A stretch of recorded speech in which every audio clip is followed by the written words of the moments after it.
ओम ज्वाला मालिनी भगवान की है आरती, पापियों को पाप से भागवत भगवान की है आरती, पापियों को पाप से आरती।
मिश्रा जी इनका स्वागत करेंगे कुसुम जी का।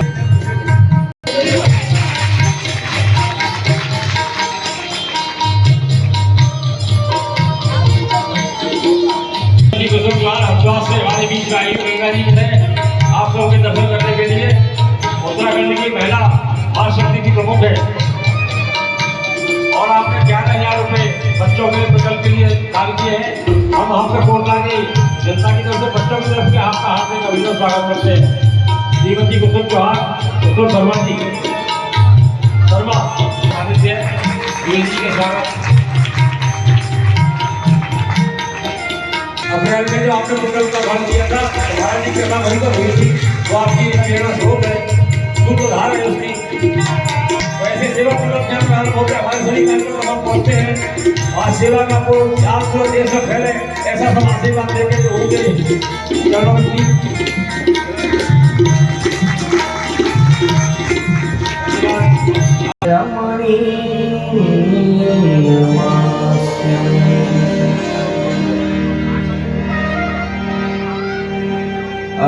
अखंडानंद संबोधा पूर्तये ब्रह्मण्यमूर्तये सुधास्मित समाश्लिष्ट नेत्रांत स्फूर्तये नमः।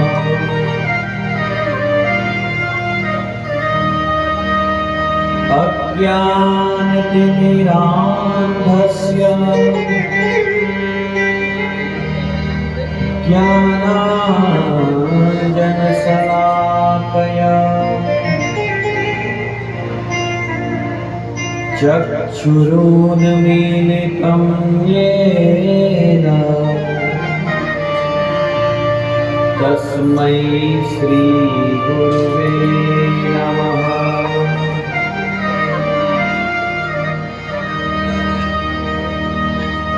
गंगातरं रमणीयजटाकलापम् गौरी निरन्तरविभूषितवामवादम् नारायणप्रियमनङ्गमदापहारम् वाराणसी परपतिं भज विश्वनाथम्।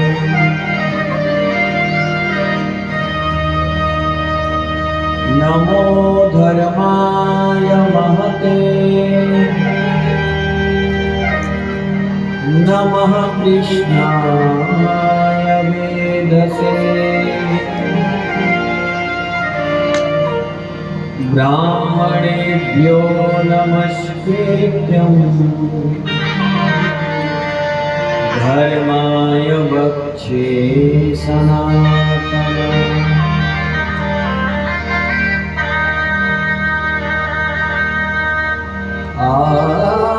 मेरे प्यारे मोहना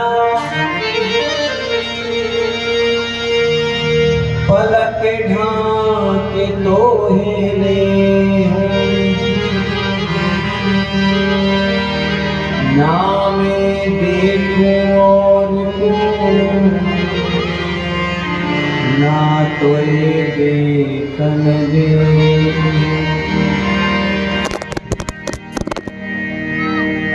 जय जय श्री राधा रमण जय जय नवद किशोर जय गोपी चित चोर प्रभु जय जय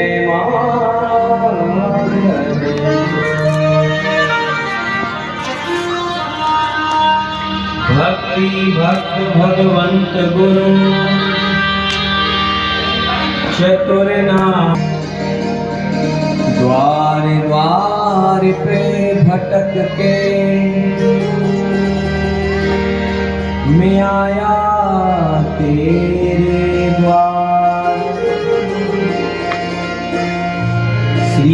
जशभान की लाडली मेरी ओर निहारे। कथा प्रारंभ होत है, आओ वीर हनुमान, आए सुवासन करिय प्रभु, तेज पुंज बलवान।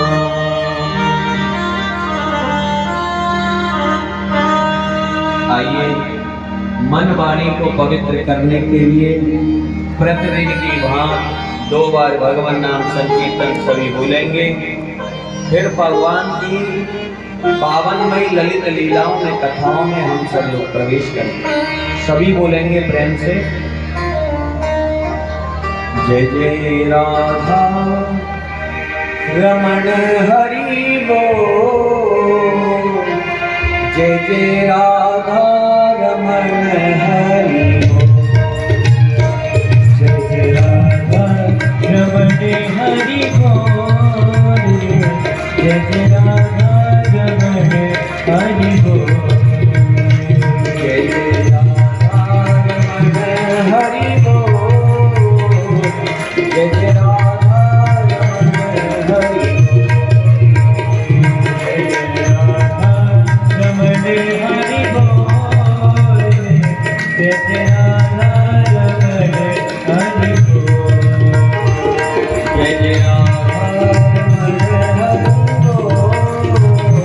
जय जय राधा रमण हरि बोल, जय जय राधा रमण हरि बोल, जय जय राधा रमण हरि बोल। हरि बोल हरि बोल हरि बोल हरि बोल, हरि बोल हरि बोल हरि बोल हरि बोल, हरि बोल हरि बोल हरि बोल हरि बोल, हरि बोल हरि बोल हरि बोल हरि बोल, हरि बोल हरि बोल हरि बोल, हरि बोल हरि बोल हरि बोल हरि बोल, जय जय राधा रमण हरि बोल, जय जय राधा रमण हरि बोल, जय जय राधा रमण हरि बोल, जय जय राधा रमण हरि बोल। श्री हरि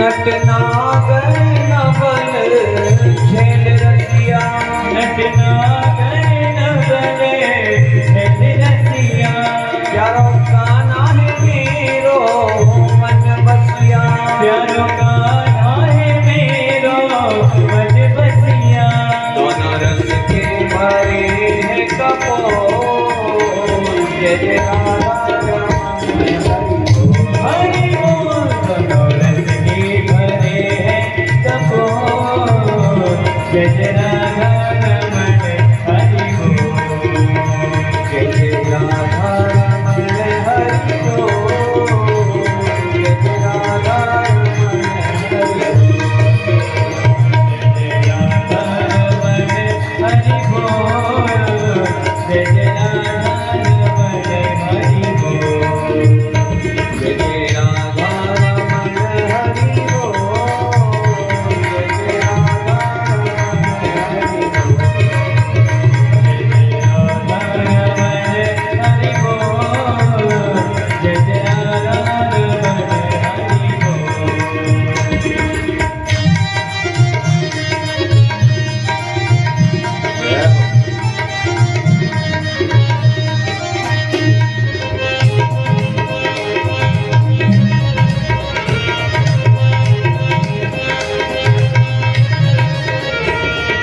तो हाथ से ताली की सेवा करते हुए जय हो।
कंद भगवान की जय। वृंदावन बिहारी लाल की जय। अवध बिहारी भगवान की जय। गौरी शंकर भगवान की जय। हनुमान जी महाराज की जय। सद्गुरुदेव भगवान की जय। भागवत महापुराण की जय। जय जय श्री सीताराम, जय जय श्री राधे श्याम।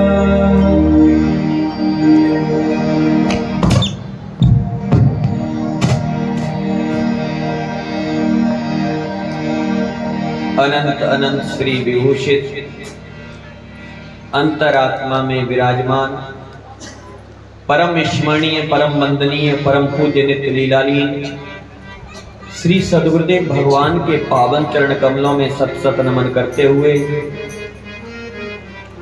मंचस्थ विराजे हुए भगवत कथा अनुरागी परीक्षित जन, संगीतज्ञ भाई जन, सन्मुख विराजे हुए दूर दूर से पधारे भगवत कथा रसिक भक्तजन, वात्सलमयी, ममतामयी, करुणामयी, सती अनुसुईया, सती सावित्री के पद चिन्हों पर चलने वाली मातृ शक्ति माताएं बहनों, काफी अच्छा सुअवसर मिला अष्ट दिवसीय श्री भागवत महापुराण की कथा सुनने और कहने का। परम मंगल में श्रीमद् भागवत महापुराण, परमहंस संहिता, वैष्णव संतों का परम धन श्रीमद् भागवत, परमहंस चक्र चूड़ामणि उन सुखदेव भगवान आनंद कंद वृंदावन चंद्र के युगल चरणों में ध्यान करते हुए कलकल निनादनी स्वजन हृदय आह्लादनी कलि कलुष संहारणी महारानी भागीरथी की धवल धारा के किनारे आमरण अनशन व्रत परायण महाराज परीक्षित जी को प्रभु की दिव्य पावन कथा का वर्णन कर रहे हैं। बंधुओं, आज कलकल निनादनी स्वजन हृदय आह्लादनी माता भागीरथी गंगा माँ का जन्म दिवस है। आज मेरी माँ गंगा इस धराधाम पर पृथ्वी पर स्वर्ग से पधारी थी, तो ये बहुत अच्छा आज दिन है। आज गंगा मैया का प्रादुर्भाव इस मृत्यु लोक पर हुआ था, वही आज गंगा सप्तमी है। और इसी अवसर पर ये भी विषय अच्छा है कि हमारे बीच में केंद्रीय सहमंत्री माननीय श्री आनंद प्रकाश हरवोला जी हमारे बीच में पधारे हैं आज कृपा करने के लिए। जहाँ भी हम जाते हैं कथा करने विश्व हिंदू परिषद में, उनका सानिध्य भी मिलता है। उन्हीं के साथ में बनारस काशी से हमारे श्री विश्व हिंदू परिषद के दो प्रांतों के महामंत्री श्री राधेश्याम द्विवेदी जी भी हैं। कुसुम शर्मा जी भी हरिद्वार से पधारी हैं। ये बड़ा अच्छा विषय है।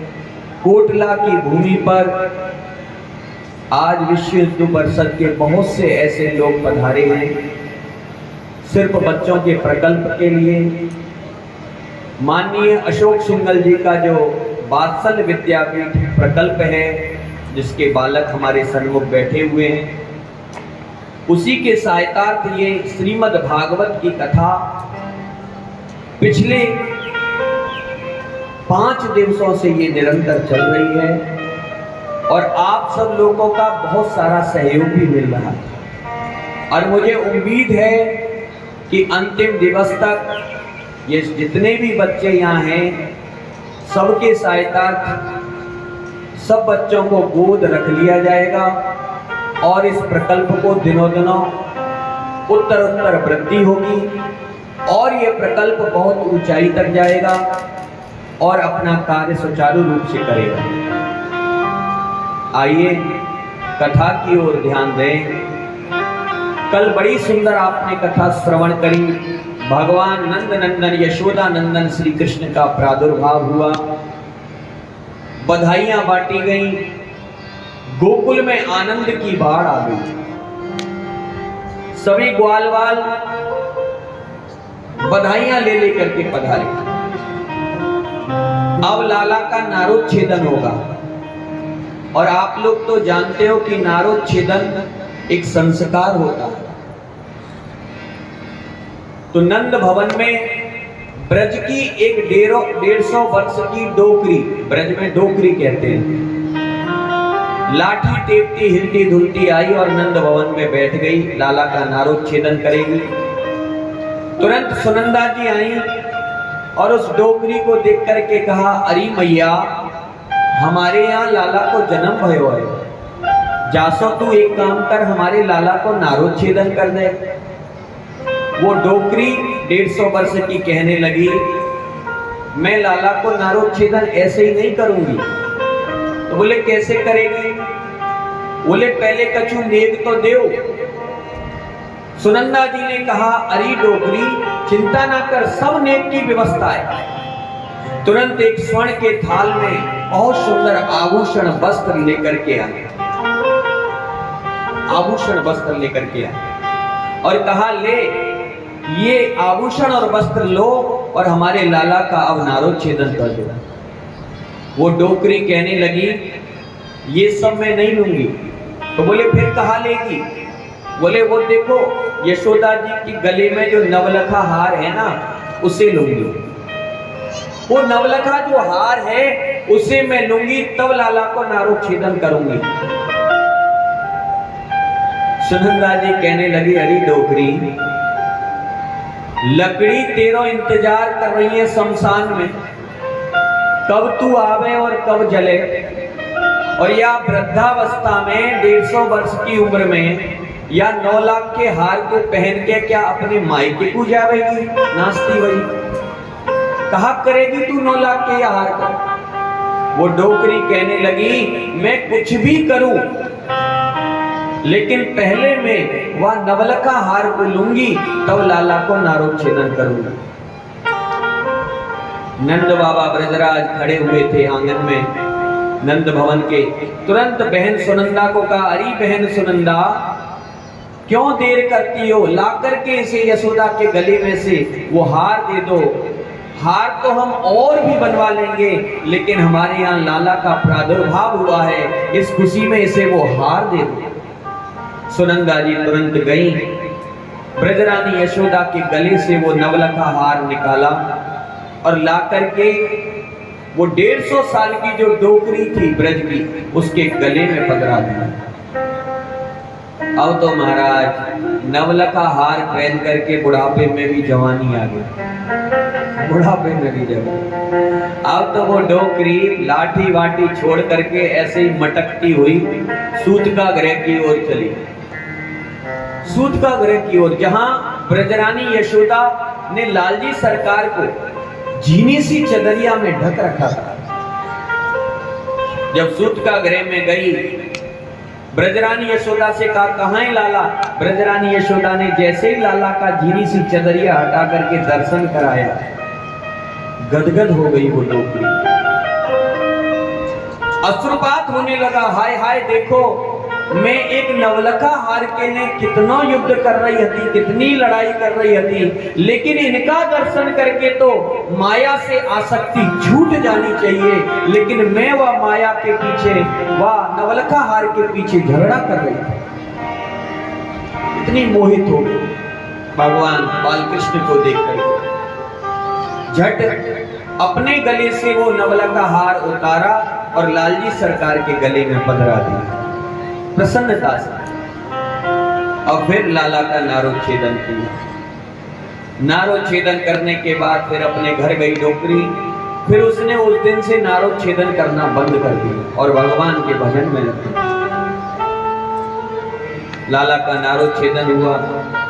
इधर सुनंदा जी ने ब्रजरानी यशोदा से कहा, भाभी अब तो लाला के काजल लगाया जाएगा, और आप तो सब जाने हो काजल तो बुआ लगावे, तो काजल तो हम ही लगाऊंगी। बोले हाँ बहन, आप ही काजल लगाओगी। तो बोली भाभी एक बात बताओ, जब नार काटवे वाली दाई को आप 9 लाख को हार दे सको, तो काजल लगाए वाली बुआ को तो कछु ज्यादा ही होना चाहिए। तो बताओ भाभी, आप मोकू नेग में कहा दोगे। ब्रजरानी यशोदा ने विचार किया, बहन बात तो ठीक है, आपको तो कुछ ज्यादा ही होना चाहिए। थोड़ी देर ब्रजरानी यशोदा चुप रही, फिर बोली बहन चिंता ना करो, मैं तुम्हें ऐसी वस्तु दूंगी जिसका कोई मोल नहीं, जो अनमोल है। सुनंदा जी बड़ी प्रसन्न हो गई। तुरंत सुनंदा जी अंदर गई और जाकर के काजल पार करके लाई। हमारे यहाँ ब्रज में सकोरे में काजल पारा जाता है, सकोरे काजल को लेकर के आई। लालजी सरकार के आंखों में अंजन लगाया, काजल लगाया, और काजल लगाने के बाद फिर ब्रजरानी यशोदा के पास गई और बोली भाभी अब देव को कौन सी ऐसी अनमोल वस्तु है जो आप देना चाहो, मुझे दो नेग में कौन सी वो अनमोल वस्तु है। ब्रजरानी यशोदा ने कहा बहन मैं तुम्हें क्या दे सकती हूँ। तुरंत छोटे से बालकृष्ण लालजी सरकार को उठाया और सुनंदा जी की गोद में दे दिया। बहन इससे बड़ा अनमोल मेरे पास और कोई नहीं है, और कोई मेरे पास अनमोल वस्तु नहीं है। ये लो, मैं बालकृष्ण अपने लाल को आज तुम्हारे लिए समर्पण करती हूं। सुनंदा जी को दे दिया। अब तो सुनंदा जी की गोद में जैसे ही लालजी सरकार आए, सुनंदा जी पूरे नंद भवन में कूदती डोली गोद में लेकर के। आय हाय, मेरे से बड़ा भाग्यशाली कौन है, आज मुझे अनमोल वस्तु मिल गई, मुझे अनमोल वस्तु मिल गई। कूदती डोली, नाचती डोली। बहुत देर कूदने के नाचने के बाद पुनः ब्रजरानी यशोदा के पास आई और आकर के बोली भाभी देखो मेरे तो स्तनों में दूध नहीं है, अब आपने लाला को तो मोकू दे दियो, लेकिन यहाँ को पालन पोषण कैसे होगा। मेरे तो स्तन्य नास्त कुचे ममा, मेरे यहाँ तो स्तनों में दूध ही नहीं है। तो ऐसा करो भाभी, आपके स्तनों में दूध है, ये लालजी को आप दूध पिलाओ, मैं आज से आपको दाई रख लेती हूँ अपने यहाँ, तुम मेरे लाला को पालन पोषण करिए। पुनः लालजी सरकार को ब्रजरानी यशोदा के पास लिखा दिया। बड़ी मीठी मीठी लीलाएं ब्रज में होने लगी, बड़ी सुंदर सुंदर लीलाएं ब्रज में हो गई। इधर सुखदेव जी महाराज कहते हैं राजन, गोपान गोकुल रक्षायाम निरुप्य मथुराम गता। गोकुल के ग्वाल वालों पर गोकुल का भार सौंप करके आज ब्रजराज नंद बाबा मथुरा में कंस को कर प्रदान करने के लिए दही दूध लेकर के, माखन लेकर के गए।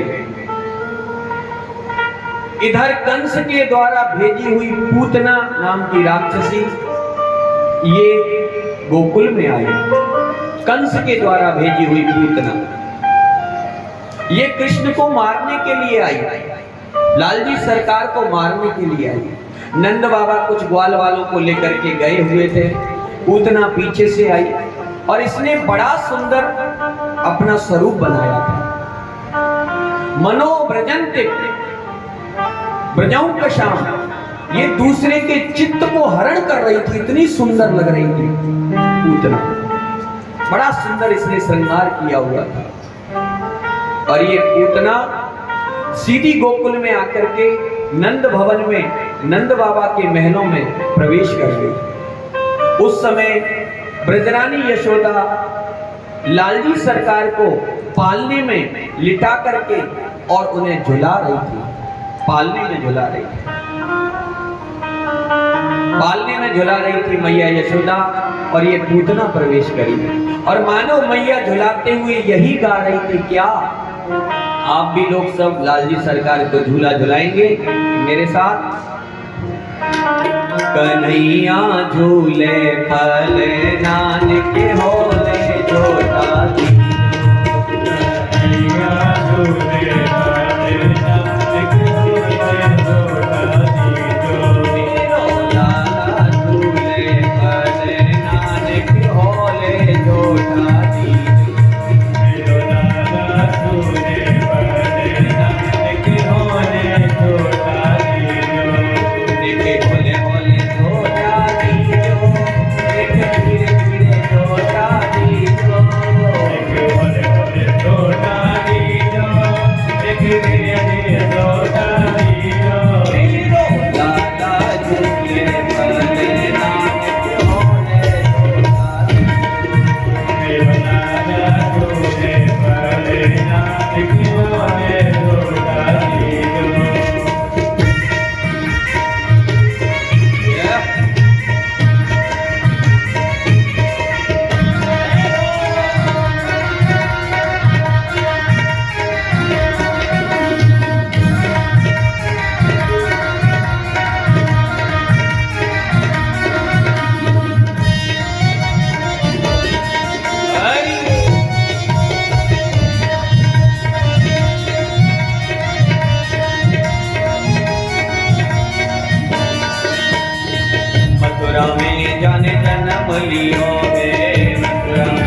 पालनो जड़ते अगमन रे पालनो रतन जड़ते अगमन पालनो जड़ते अगमन पालनो और क्या रेशम के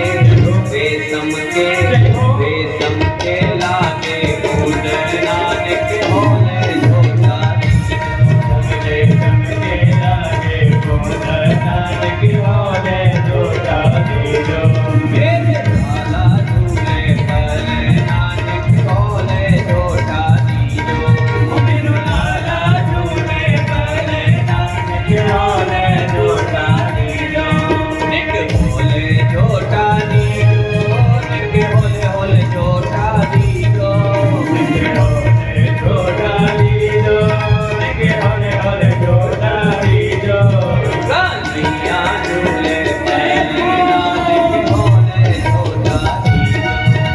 कन्हैया झूले पर नानक होले झोला दीजो गोरे नंद यशोदा गोरी गोरे नंद यशोदा गोरी गोरे नंद यशोदा गोरी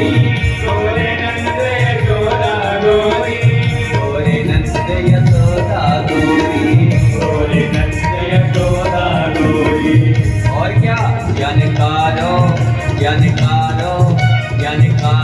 जायो ललन नानक होले झोला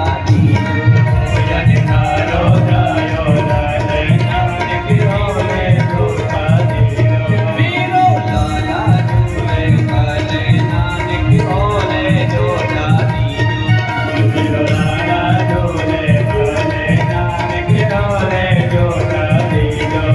निक होले होले झोला दीजो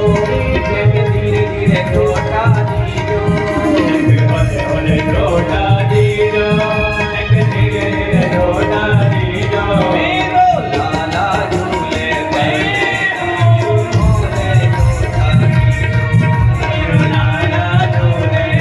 नानक होले झोला दीजो कन्हैया झूले पर नानक होले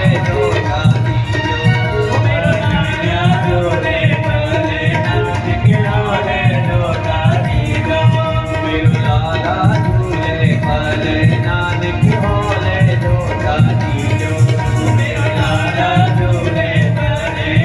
नानक होले झोला दीजो बोलिए बाल कृष्ण लाल की मैया यशोदा लाल जी सरकार को पालने में झुला रही थी। उसी समय ये पूतना नंद महल में प्रवेश कर गई और नंद भवन में जैसे ये पूतना पहुंची तुरंत यशोदा मैया ने देखा, कहा अरे सखी सारे ब्रजवासी मेरे लाला को दर्शन कर गए, तू कहां रह गई हती जो इतनी लेट आई है। पूतना ने कहा अरे मैया मैं कहा बताऊं ब्रजरानी, मैं अपने मायके गई हती, मुझे जैसे ही खबर मिली यहाँ आई कि आपके यहाँ लाला को जन्म भयो है, मैं सीधे आपके लाला को मुख दर्शन करने के लिए बधाई देने के लिए आ गई। ब्रजरानी यशोदा प्रसन्न हो गई, तुरंत लालजी सरकार को पालने से उठाया और पूतना की गोद में दे दिया। मैया पहचानी नहीं पाई कि ये पूतना राक्षसी है। मैया ने सोचा कोई सखी आई है ब्रज की, क्योंकि ब्रज 84 कोस बहुत बड़ा था, पता नहीं कहां से कौन गांव से ये आई है मेरे लाला को दर्शन करने।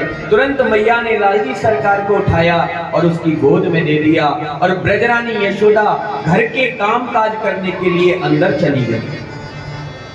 पूतना ने जैसे ही बालकृष्ण लाल कन्हैया को लालजी सरकार को देखा, तुरंत लालजी सरकार को ये गोद में लेकर के नंद भवन से बाहर आ गई और इसने अपना राक्षसी स्वरूप प्रकट कर लिया। भगवान समझ गए कि मौसी जी आ गई दूध पिलाने, अब तो इनका उद्धार करना पड़ेगा। लेकिन बंधुओं, जब पूतना ने लालजी सरकार को गोद में लिया था तो लालजी सरकार ने नेत्र बंद कर लिए, आंखें बंद कर ली और इसके बहुत सारे भाव संतों ने दिए हैं कि लालजी सरकार ने आंखें क्यों बंद की। एक संत लिखते हैं कि ठाकुर जी ने आंखें इसलिए बंद की क्योंकि जैसे मानो ठाकुर जी कोई बाल लीला कर रहे हैं। जैसे छोटा बच्चा होता है ना, उसे अगर माँ बीमार हो जाए बच्चा, तो माँ उसे कड़वी दवाई पिलाती है ना, चम्मच में घोर करके, तो बच्चा मना करता है नहीं नहीं मुझे नहीं पीनी, और बच्चा आंखें बंद कर लेता है। ऐसे ही आज मानो ठाकुर जी बाल लीला कर रहे थे और भगवान तो समझ गए कि यहाँ तो दवाई नहीं जहर पीना पड़ेगा, क्योंकि पूतना अपने स्तनों पर दूधों पर जहर लगा करके आई है, तो मुझे जहर पीना पड़ेगा। तो मानो ठाकुर जी छोटे से बाल रूप लीला करते हुए कहते नहीं नहीं मुझे नहीं पीना, मुझे नहीं पीना, आंखें बंद कर ली ठाकुर। अथवा एक संत लिखते हैं नहीं नहीं ठाकुर जी ने आंखें क्यों बंद की। बोले ठाकुर जी ने आंखें इसलिए बंद की क्योंकि भगवान बाल लीला में है। और जैसे कोई छोटा सा बच्चा किसी भयानक चीज को देख लेता है ना, डरावनी चीज को, तो डर करके आंखें बंद कर लेता है, ऐसे ही मानो ठाकुर जी ने जब पूतना को राक्षसी रूप में देखा तो डर गए और डर करके अपने नेत्र बंद कर लिए, इसलिए ठाकुर जी ने आंखें बंद की। लेकिन एक संत लिखते हैं नहीं नहीं ठाकुर जी ने आंखें क्यों बंद की। तो वो लिखते हैं कि ठाकुर जी ने आंखें इसलिए बंद की क्योंकि भगवान जानते हैं कि ये मेरे सामने ऐसे ही नहीं आ सकती, ये राक्षसी जरूर इसने कोई अच्छे कर्म किए होंगे, क्योंकि सन्मुख होए जीव मोहि जबहि, जन्म कोट यज्ञ नासै तबहि। इसने कौन सा ऐसा कर्म अच्छा किया जो आज ये मेरे सामने खड़ी है पूतना। तो मानो आंख बंद करके ठाकुर जी इस विषय पर विचार कर रहे थे, इसलिए ठाकुर जी ने आंखें बंद की। एक संत लिखते हैं नहीं नहीं ठाकुर जी ने आंखें बंद क्यों की। भगवान जानते हैं, कहते हैं ये पूतना मुझे मारने आई है। भगवान ने नेत्र इसलिए बंद किए क्योंकि भगवान जानते हैं आंखें मिलने से प्रीति हो जाती है, प्रेम हो जाता है आंखों में आंखें मिलने से। भगवान ने कहा अगर मैं इसे अपनी आंखों से देखूंगा, ये मुझे देखेगी, तो मुझे फिर इससे प्रेम हो जाएगा, और जब प्रीति और प्रेम हो जाएगी तो मैं फिर इसका उद्धार नहीं कर पाऊंगा। इसलिए मानो यह विचार करके ठाकुर जी ने अपनी आंखें बंद कर ली। एक संत लिखते हैं नहीं नहीं ठाकुर जी ने क्यों आंखें बंद की। वो संत कहते हैं कि ये जो हमारे नेत्र हैं ये सूर्य और चंद्रमा रूपी नेत्र हैं। भगवान के जो नेत्र हैं वो सूर्य और चंद्रमा रूपी नेत्र हैं। जब सूर्य और चंद्रमा रूपी नेत्र ने इस राक्षसी को, खेचरी को देखा, पूतना को, समझ गए ये हमारे लाला को मारने के लिए आई है, ऐसी राक्षसी की तो हम सूरत भी देखना नहीं पसंद करेंगे। इसलिए मानो सूर्य और चंद्रमा रूपी नेत्र अपने आप बंद हो गए, इसलिए ठाकुर जी ने नेत्र बंद कर दिए। नहीं नहीं एक संत लिखते हैं अथवा ठाकुर जी ने क्यों नेत्र बंद किए। वो कहते हैं वल्लभाचार्य जी अपनी व्याख्या में कि ठाकुर जी ने इसलिए नेत्र बंद किए क्योंकि ठाकुर जी जानते हैं ये जो पूतना है ये अविद्या का रूप है। पूतना वासना है और वासना 14 स्थानों पे रहती है। 5 कर्मेंद्रियां, 5 ज्ञानेंद्रियां, मन, बुद्धि, चित्त और अहंकार, इन 14 स्थानों पर अविद्या रहती है, वासना रहती है। और जिस दिन ये पूतना आई थी उस दिन लाला की छठी पूजी जा रही थी, 14 का दिन था। 14 स्थान वासना के और अविद्या के रहते हैं। भगवान ने विचार किया ये अविद्या रूपी, वासना रूपी पूतना आई है और मैं तो विद्या मूर्ति हूँ, विद्या के आगे कभी अविद्या ठहर नहीं सकती। अगर मैं इसे अपने आंखों से देखूंगा तो ये मुझे देख करके भाग जाएगी, फिर मैं इसका उद्धार नहीं कर पाऊंगा। इसलिए मेरे लालजी सरकार ने अपने नेत्र बंद कर दिए, नेत्र बंद कर दिए। एक संत लिखते हैं नहीं नहीं ठाकुर जी ने क्यों नेत्र बंद किए। वो कहते हैं ठाकुर जी ने इसलिए नेत्र बंद किए क्योंकि ठाकुर जी जानते हैं ये जो पूतना है ये मां का दर्जा देने आई है, मां का काम करना। ठाकुर जी मानो मन में विचार कर रहे हैं, ये पूतना राक्षसी तो है लेकिन दूध पिलाने आई है, माँ का काम करने आई है। तो भगवान ने नेत्र क्यों बंद किए? भगवान विचार कर रहे हैं, माँ की गति तो मैं पहले देवकी और यशोदा को दे चुका हूँ, ये भी माँ का काम करने आई है। तो मानो आंखें बंद करके ठाकुर जी विचार कर रहे हैं कि मैं इसको कौन सी गति प्रदान करूं, इसको कौन सी मोक्ष प्रदान करूं। इसलिए ठाकुर जी ने नेत्र बंद कर दिए। और मैं अगर नेत्र पे ही बोलता रहूं तो पूरा दिन निकल जाए। ठाकुर जी ने नेत्र बंद कर लिए। ये पूतना बाहर लेकर के गई, राक्षसी रूप में परिणित हुई। तुरंत इसने अपना स्तन निकाला और ठाकुर जी को दूध पिलाने लगी, दूध पिलाने लगी। तस्मिन् नितम दुर्धर मील्य मर्वणम घोरांक मादाय। इसने अपना स्तन निकाल करके और पूतना ने दूध पिलाना चालू किया। विराट रूप में परिणित हो गई, राक्षसी रूप में। भगवान इसके स्तन को पान करने लगे। सुखदेव जी कहते हैं, राजन, भगवान इसके दूध को भी पी रहे थे और इसके प्राणों का भी हरण कर रहे थे। जब इसके प्राण खींचने लगे ठाकुर जी, तो ये भगवान को आकाश में लेकर के उड़ गए। और आकाश में जाकर के जब इसे लगा मेरे प्राण जा रहे हैं, तो इसने चीख करके कहा, सामुंच मुंचाल मिति प्रभाषणी। अरे बालक, सामुंच मुंचाल, छोड़ दे मुझे, छोड़ दे।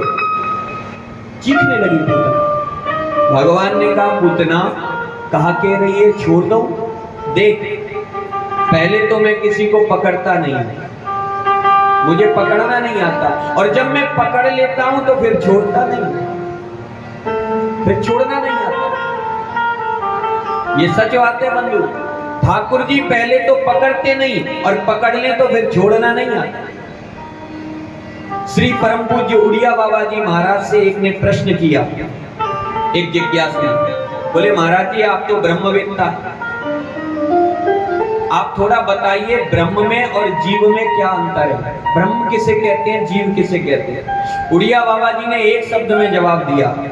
बोले, भैया जो बार बार पकड़ता है, बार बार छोड़ता है, उसे तो कहते हैं जीव, और जो पहले तो पकड़ता नहीं और बाद में छोड़ता नहीं, उसे कहते हैं ब्रह्म। तो भगवान पहले तो पकड़ते नहीं और बाद में छोड़ते नहीं, छोड़ना नहीं आता। ये हकीकत है। ठाकुर जी के दरबार में जाओ, मेरे नंद नंदन यशोदा नंदन प्यारे श्याम सुंदर को देखो, तो ये समझ लेना कि उनके पास जाने के बाद फिर नहीं छूट पाओगे।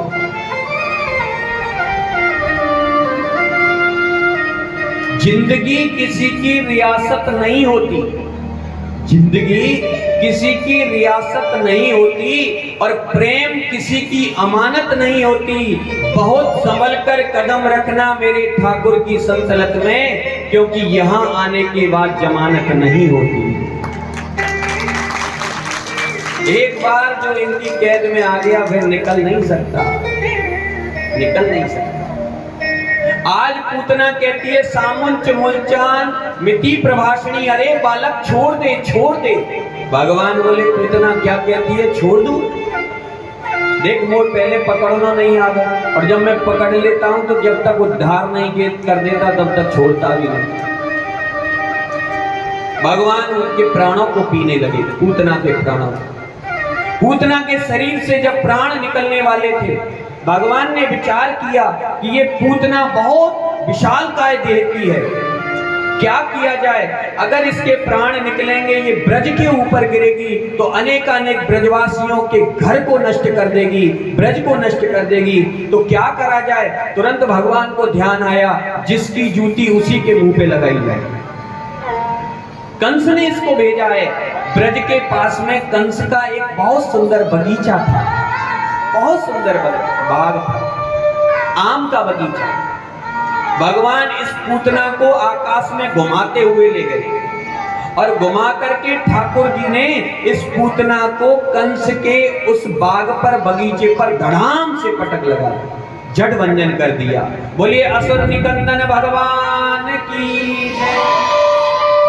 सुखदेव जी कहते हैं, राजन, इस पूतना का विशाल देह था, 6 कोस जमीन में धस गई थी, 14 कोस ऊपर थी। इतना विशाल देह, एक काले काले पर्वत की समान लग रही थी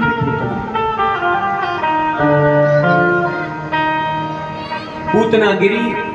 भगवान पूतना के वक्षस्थल पर बैठे हुए थे, छोटे से लालजी सरकार। सुखदेव जी कहते हैं राजन ऐसा लग रहा था जैसे कोई बहुत बड़ा काजल का पहाड़ है और उस पर कोई नीली सी मणि चमक रही हो, ठाकुर जी बैठे हुए, ऐसा दृश्य दिख रहा था। इतना सुंदर दृश्य दिख रहा था। तुरंत ब्रजवासियों ने जैसे ही आवाज सुनी दौड़ करके आए और दौड़ करके देखा तो क्या देखा कि ये पूतना धराशायी हुई, मृत्यु की शैया पर पड़ी हुई थी, मरी हुई थी। भगवान इसके वक्षस्थल पर खेल रहे थे कन्हैया, छोटे से लालजी सरकार। तुरंत ब्रजवासियों ने नसैनी मंगाई, क्योंकि बहुत बड़ा शरीर था पूतना का। कुछ लोगों ने तो नसैनी लगा करके उसके वक्षस्थल पर शरीर पर चढ़े और कुछ ने पूतना के बाल यानी केसों को पकड़ करके चले। अब भैया केस थोड़ी थे, एक रस्से के समान थे, विशाल देह था पूतना का। जाकर के ऊपर से लालजी सरकार को उठाया और ब्रजवासियों को दिया। ब्रजवासी लेकर के आए, गोपियों को दिया और गोपी ने ला करके यशोदा मैया को लालजी सरकार को दिया। लालजी सरकार जैसे ही यशोदा मैया ब्रजरानी के लालजी सरकार गोदी में आए बंधुओं, तो अब भी मेरे लालजी सरकार ने आंखें बंद कर ली। मैया की गोदी में आते ही छोटे से लालजी सरकार ने नेत्र बंद कर लिए। और जब नेत्र नहीं खोले तो मैया ने कहा हाय हाय मेरो लाला को कहे गयो, अच्छो खासो यहाँ से गयो, ये गोपी लेके गई हती और देखो जब आयो तो आंखें बंद कर रहे हो, ये तो नेत्री ना खोले। ललिता और विशाखा सखी से मैया ब्रजरानी कहने लगी अरे ललिता, अरे विशाखा, देखिए गोपी आई हती जो मेरे लाला को लेके गई, लेकिन तब से मेरो लाला लौट के आयो है, तब से वो नेत्री नहीं खोले। कहा बात है, मैया को नहीं पता था कि वो पूतना थी। मैया ने सोचा कोई गोपी लेकर के गई थी, लेकिन लालजी सरकार ने अपने नेत्र बंद कर लिए। तो मैया बोली वो ऐसा लगे काऊ गोपी ने मेरे लाला पे जादू टोना कर दिया, मेरे लाला पे जादू टोना कर दियो, जासो ये मेरो लाला नेत्र नहीं खोले। ललिता सखी ने कहा हाँ ब्रजरानी, ऐसा ही लगता है लालजी सरकार पर किसी गोपी ने, ग्वालिन ने जादू टोना कर दिया। मानो मैया का भाव है और मैया कहती है अरे गोपियों, अरे सखियों, कौन सी ने मेरे लाला पे जादू टोना किया, कौन सी ने मार दियो री टोना, मेरो मचलो श्याम सलोना, कौन सी ने मार दियो री टोना, मेरो मचलो श्याम सलोना, कौन सी ने मार दियो री टोना, मेरो मचलो श्याम सलोना, कौन सी ने मार दियो री टोना, मेरो मचलो श्याम सलोना, कौन सी ने मार दियो री टोना, मेरो मचलो श्याम सलोना, कौन सी ने मार दियो री टोना, मेरो मचलो श्याम सलोना।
न दृष्टि इन गोविंद की, विघ्न दृष्टि इन गोविंद की, इनसे लाल बचौना और सीने मार दियो रे।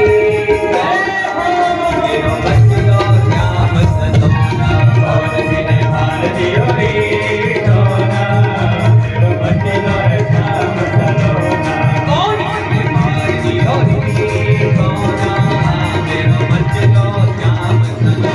और सीने मार दियो रे सोना, मेरो बचलो श्याम सलोना। श्री हरि ताली बजाओ।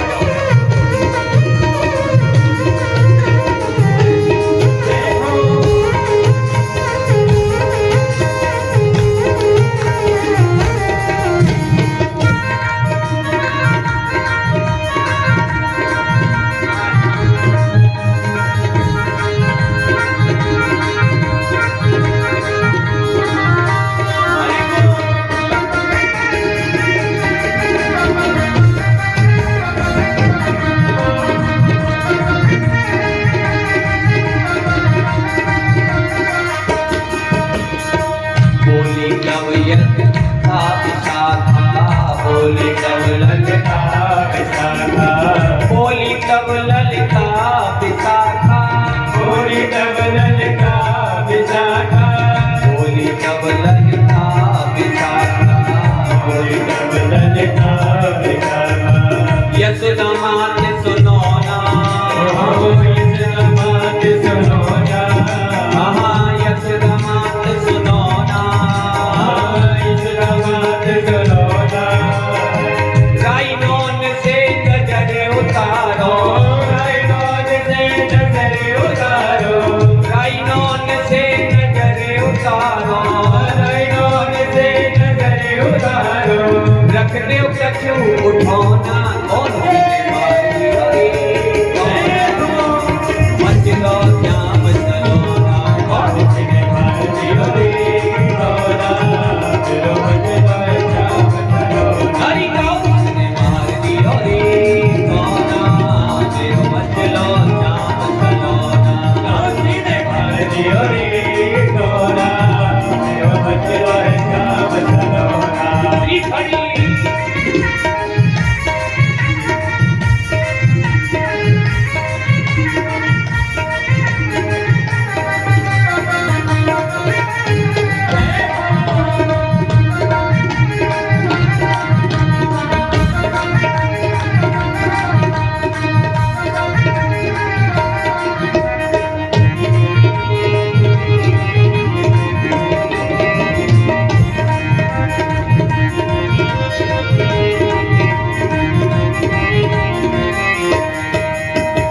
राइनोन से नजर उतारी, राइनोन से नजर उतारी, राइनोन से नजर उतारी, राइनोन से नजर उतारी, राइनोन से नजर उतारी, राइनोन से नजर उतारी। मन विलंब कियो ना, मन विलंब कियो ना, मन विलंब कियो ना, मन विलंब कियो ना। फिर क्या हुआ बदलो? नैना खुल गए श्याम सुंदर के, नैना खुल गए श्याम सुंदर के, नैना खुल गए श्याम सुंदर के, नैना खुल गए श्याम सुंदर के। हंसने लगे तब मोहना कौन सीने मार दिया रे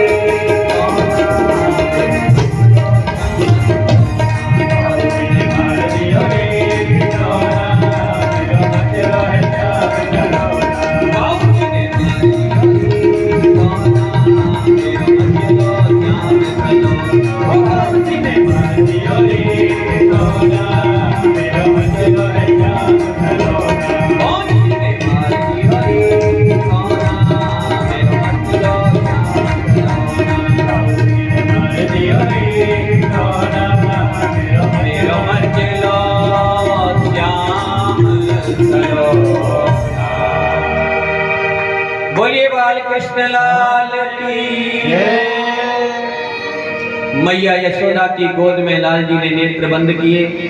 ललिता विशाखा ने आकर के कहा, मैया लग रहा है किसी गोपी ग्वालिन ने हमारे लाला को नजर लगाई है, आप ऐसा करो या कि नजर उतारो। भागवत जी में स्पष्ट लिखा है, सुखदेव जी महाराज कहते हैं, राजन गौमूत्रेण स्नापयत्वा पुनर्गोरज सार्वतम। मैया यशोदा गौशाला में लेकर के छोटे से लालजी सरकार को गई और गौशाला में जाकर के गायों के गोबर से, गौ के मूत्र से लालजी सरकार को स्नान कराया। आप ध्यान देकर के सुनना, मैया यशोदा ने लालजी सरकार को गौशाला में जाकर के गौ गोबर से, गौ मूत्र से स्नान कराया और गौ माता की पूंछ से नजर उतारी। गौ मूत्रेण स्नापयत्वा पुनर्गोरज सार्वतम, गौ मूत्र को पिलाया। अब आप लोग विचार करिए, जो गौ माता परम ब्रह्म परमात्मा श्री कृष्ण को पवित्र करने की सामर्थ्य रखती है, बंधुओं, उनकी नजर उतार सकती है, उनको भी पवित्र कर सकती है, तो क्या वो हमारे जीवन में पवित्रता नहीं ला सकती? बताइए, ला सकती है। भगवान को गौ माता के गोबर से और मूत्र से नहलाया गया और भगवान की नजर उतर गई। तो कहने का अभिप्राय, गौ माता की सेवा प्रत्येक घर में, हम कल भी बताए थे, होनी चाहिए। गौ माता का अवश्य होना चाहिए, ये भागवत जी प्रमाण दे रहे हैं। गौ मूत्रेण स्नापयत्वा पुनर्गोरज सार्वतम, गौ माता के गोबर से, मूत्र से आज लालजी सरकार की नजर उतारी, नजर उतारी। ठाकुर जी के नेत्र खुल गए, फिर मैया लेकर के महलों में गए, महलों में।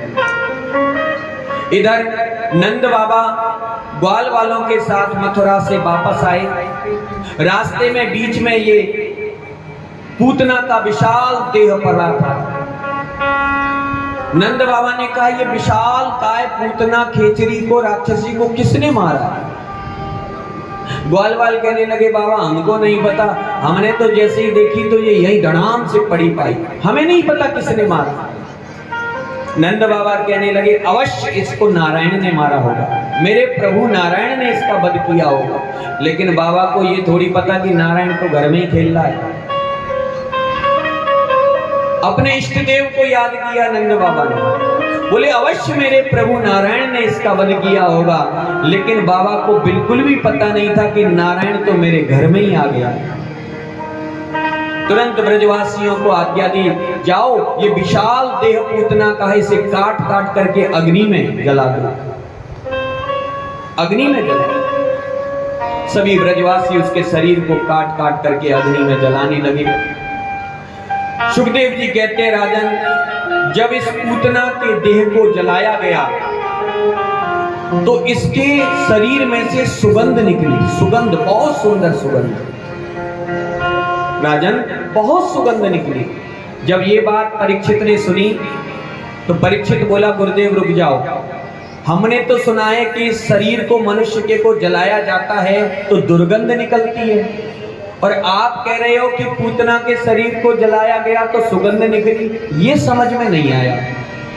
सुखदेव जी ने कहा, राजन जिसको मेरे नंद नंदन कृष्ण ठाकुर जी अंगीकार कर लें, भगवान ने इसका स्तनपान किया था, इसके हृदय से ठाकुर जी लगे थे, और जिसको भैया मेरे ठाकुर जी अंगीकार कर लें उसमें दुर्गंध नहीं, सुगंध ही सुगंध निकलती है, चाहे वो राक्षस हो या मानव हो या देव हो, सुगंध निकली। ये पूतना मर करके भगवान के गोलोक में पहुंची। अब जब गोलोक में पूतना पहुंची तो द्वारपालों ने रोक दिया, बोले, अरे पूतना तू कहां जा रही है? तू तो हमारे लालजी को मारने आई थी ना, तू अंदर कहां जा रही है? क्यों अंदर को घुसी जा रही है गोलोक में? पूतना ने कहा, देखो तुम मुझे नहीं जानते, तुम मुझे अंदर जाने दो, मेरा और कृष्ण का एक संबंध है। द्वारपाल बोले, तेरा कौन सा संबंध है? पूतना कहने लगी, मैं तुम्हारे जो कृष्ण हैं, राजा हैं, मैं उनकी मां लगती हूं, मां लगती हूं, मैं उनकी मां हूं। मुझे अंदर जाने दो। द्वारपालों ने कहा, अरे पूतना राक्षसी, क्या कह रही है तू? मां लगती है? अरे तू तो वही है ना जो हमारे लाला को जहर देकर के मारने आई थी, दूध पिलाने। तू मां कहां से हो सकती है? तुम अंदर नहीं जा सकती। पूतना हाथ जोड़ करके प्रार्थना करने लगी, गिड़गिड़ाने लगी, भैया मुझे अंदर जाने दो। तुमको नहीं पता, जब मेरे प्राण निकल रहे थे ना, मैं चीख रही थी, तो कन्हैया ने, बालकृष्ण ने मेरे कान के पास आकर के मुझे माँ माँ माँ कहा था, इसलिए मैं उसकी माँ लगती हूँ, मुझे अंदर जाने दो। मेरा उससे संबंध है, मैं उनकी माँ हूँ। जब पूतना ने ऐसा कहा तो द्वारपाल अंदर गए। वृंदावन बिहारी भगवान श्री कृष्ण अपने राज सिंहासन पर बैठे हुए थे।